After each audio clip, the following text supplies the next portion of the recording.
জাতীয় স্টেডিয়ামে ৫৫ মাস পর ফিরেছে বাংলাদেশ জাতীয় ফুটবল দল। ঝলমলে গ্যালারিতে লাল সবুজের ঢেউ, হাজারো কণ্ঠস্বরের গর্জন।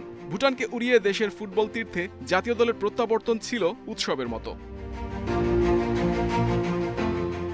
বাংলাদেশের জয়ের নায়ক ইংল্যান্ডে জন্ম ও বেড়ে ওঠা ফুটবলার হামজা চৌধুরী। বাংলাদেশের হয়ে দ্বিতীয় ম্যাচে আন্তর্জাতিক অভিষেক গোল। মাঠে দারুণ প্রতিভার প্রতিফলনে আনন্দের আলো ছড়িয়ে দিয়েছেন সমর্থকদের মাঝে।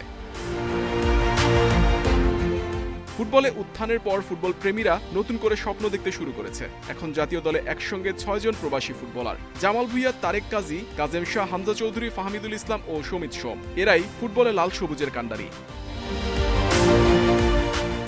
আরেক তরুণ তারকা কিউবা মিচেল অপেক্ষায় আছেন। তালিকায় আছেন আরও কয়েকজন। অবস্থা এমন যে খুব শিগগিরই জাতীয় দলের ২৩ জনের স্কোয়াডে অর্ধেকই ভরে যেতে পারে প্রবাসীতে। সামাজিক যোগাযোগ মাধ্যমে তাদের নিয়ে উচ্ছ্বাসের বন্যা বয়ে যাচ্ছে। প্রবাসীদের আগমনে একদিকে স্বস্তি, অন্যদিকে কঠিন বাস্তবতা। ঘরোয়া ফুটবলের বিবর্ণ দশা যেন ওপেন সিক্রেট। প্রিমিয়ার লিগে এমন অনেক দল খেলছে যাদের খেলার মতো পর্যাপ্ত অবকাঠামো নেই। নেই নিজস্ব মাঠ, নেই সমর্থক, নেই পৃষ্ঠপোষকতা। বেশিরভাগ ফুটবলার নিয়মিত পারিশ্রমিক পান না। বারবার ধর্মঘটে যেতে হয় তাদের। ক্লাবগুলো দিশেহারা, নিচের দিকের লিগগুলো অনিয়মিত। ঢাকার ঘরোয়া ফুটবল কার্যত মৃত। এ অব্যবস্থার মধ্যে শুধু প্রবাসী ফুটবলারদের আলোয় জাতীয় দলকে এগিয়ে নেওয়ার স্বপ্ন কতটা বাস্তবসম্মত?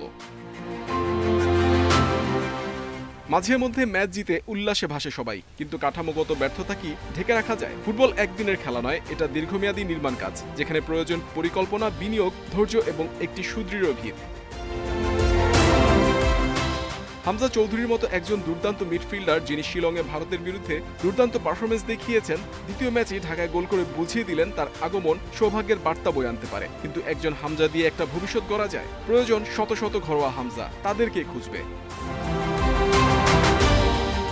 তৃণমূল থেকে ফুটবলার অন্বেষণ হয় না। কোচরা অবহেলিত, বঞ্চিত রেফারিরা। পারিশ্রমিকের জন্য ধর্মঘট হয় নিয়মিত। সেখানে বাফুফের পুরো মনোযোগ জাতীয় দল নিয়ে, যেন উপরের ঝলমল বাতি জ্বালিয়ে নিচের ভাঙাঘর আড়ালের চেষ্টা।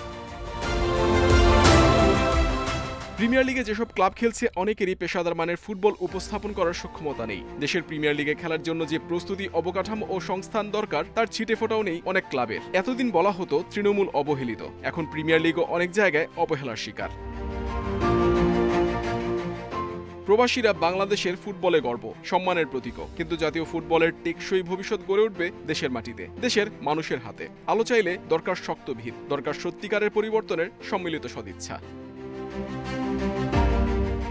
বাংলাদেশ ফুটবলের সম্ভাবনা বিশাল। হামজারা সেই সম্ভাবনার ঝলক দেখিয়েছেন মাত্র। কিন্তু যদি ভিত শক্ত না হয়, তাহলে এই আলো হবে সাময়িক, আরেকটি ভেসে যাওয়া বিস্ময়। ফুটবলের ভবিষ্যৎ গড়ে উঠবে মাঠে, প্রক্রিয়ায়, কাঠামোতে, স্ট্যাটাস আর সেলফিতে নয়।